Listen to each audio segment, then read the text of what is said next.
Chapter 34, Dissociative. Jeff had risen early, stressed about Ryan, about Jeremy, about things he couldn't share with the crew yet. It made chasing sleep damn near impossible. He found the note on the counter, deciphered the words from Ryan's handwriting as he put it on a pot of coffee. I'm not in control anymore. Not completely. I don't want to hurt anyone else. I'm sorry. This is something I need to work out for myself. Don't come looking for me. Ryan. Jeff wasn't surprised. Not really. This is what Ryan did. This was his coping mechanism. He needed to feel like he was in control, even when he wasn't, whatever the cost to himself. The asshole never could say goodbye. The last part was what worried him the most. Ryan wasn't in control, but the battle was in his head. The stubborn son of a bitch is going to fight it all by himself, he muttered to himself. Jeff sighed, poured himself a cup of coffee, and flipped the note over to read through the report it was written on. By lunchtime, Jeff had gathered everyone back to the penthouse. Jeremy was on heavy medication for the pain. The knife had penetrated his liver, but thankfully had caused remarkably little damage. Livers were apparently very hardy organs. Good to know. They had taken him to his room and left him to sleep it off. The others gathered in the living room, with Lindsay, Michael, and Gavin practically sitting on top of each other, sharing one couch. Jack sat in one armchair, leaving the other noticeably empty, while Jeff paced back and forth from the kitchen. So, Ryan's gone, he announced simply as the others noticed his absence. Lindsay's face immediately fell. Shit. What? Since when? Michael asked, a hint of frustration in his voice. Last night sometime, Jeff said plainly. He left a note. He held up the hastily scrawled message on the report. Lindsay's eyebrows knitted together. What's it say? Jeff sighed, glancing at the note. He says he's not in control and doesn't want to hurt anyone else. He also said not to come looking for him. Oh, God. You don't think he might have... Gavin trailed off, not wanting to say the words, but it was clearly written in the consternation on his face. Jeff shook his head firmly. No. Despite what had happened yesterday, Jeff was now certain of this fact. Ryan was a fighter. He wouldn't go out like that. What's that it's written on? Jack asked, indicating the writing on the other side of the note. Police report. Confidential. Sent through by Ryan's contact in the LSPD. It's about Shadles. Jeff handed the report over for Jack to read, but he went on from memory. Detective Shane Dowell. Ryan shot him the day of the maze heist. He caught a ricochet to the side of the head. Spent a long time in the hospital. Fucked him up pretty good by the sounds of it, but he got cleared to go back to work. Michael and Lindsay's eyebrows raised in unison. First day back, Jeff continued. Shot his partner of 5 years. Didn't kill him, but came pretty close. That fucked him up even more. Holy shit, Michael muttered under his breath. Jeff went on. He was pretty quickly kicked off the force and ordered to undergo treatment for PTSD or some shit, but he checked himself out early. That's where it ends. It's probably why it was so hard to get the records. The cops don't want shit like this getting out. Gavin nodded, recalling how much trouble he and Jeremy were having getting the records. But he checked himself out only about a week before he ran into us the second time, when he shot me and framed Ryan. Jeff said it with almost a growl. He'd been quietly stalking us ever since, just waiting for the opportunity to get Ryan alone, by the sound of it. So why did he say Ryan killed his brother? Why would he lie? Gavin asked. Jeff shrugged. He didn't, Jack said simply, eyes still scanning over the report. He genuinely thought Ryan killed his brother.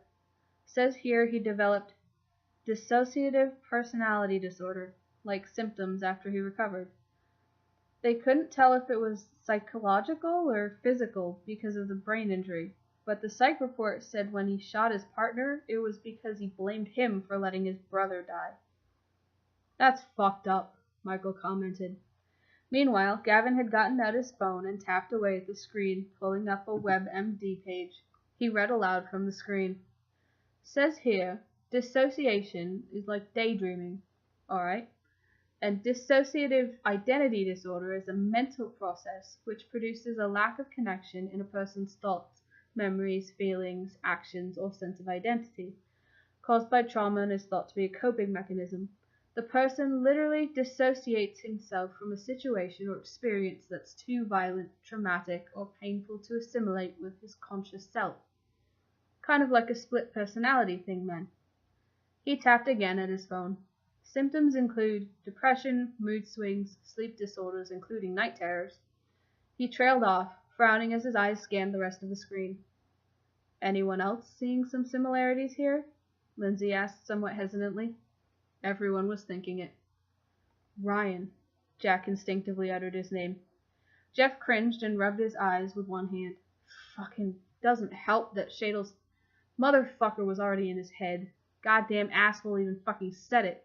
He told Ryan they weren't so different. Shit. Michael cursed under his breath. We gotta go after him, Jeff.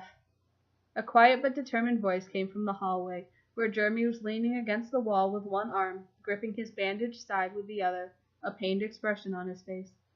Jeremy, get the fuck back to bed, Jeff barked at him. He needs to know it's not his fault. Jeff shook his head as though it was about to interrupt, but Jeremy ignored him. Please, Jeff. I at least deserve to be part of this conversation. Jeff was hit with guilt. Jeremy was right. He let out a long breath, nodding in agreement. Yeah, you do. All right, sit down. Jeremy carefully limped over to the chair where Ryan would ordinarily have sat. Jeff went back to pacing behind the couch, frowning in thought. We're gonna go after him, though, right?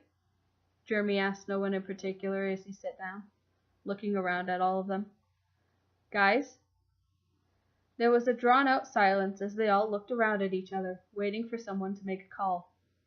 Lil J, he hurt you, Michael ventured carefully. You're lucky to be here at all. He said he can't control it. Maybe we should give him some space. Jeremy frowned and shook his head. We have to go after him, he insisted. This is all real messed up. It's not his fault, and he needs to know that. Lindsay clasped her hands together and spoke gently. Jeremy, I know you're worried. We all are. But if he doesn't want to be found, you're going to burn yourself out before you even figure out if he's left the city. I can promise you that. She sighed and continued more firmly. Right now, we can't afford that. I need all of you. Please, guys. The whole of Los Santos knows who he is now. We gotta go after him. Lindsay shook her head, about to protest again, but Jeff cut her off. Okay, he said simply.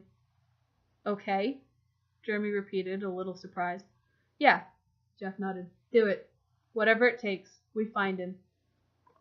Lindsay narrowed her eyes at him, exchanging a glance that communicated something Jeremy didn't know the full extent of, which Jeff seemed to acknowledge, but he remained resolute. It's not going to be easy. It's Ryan. If he doesn't want to be found, we're not going to find him. But fuck it. We're going to try. The crew collectively nodded. It felt better. Right. Besides, Jeff added, I'm a man of my word. Motherfucker can't leave the crew unless it's in a body bag. Same goes for the rest of you. His words were macabre, but Jeff grinned and somehow it didn't feel so hopeless. That was more like it. That was the crew they knew.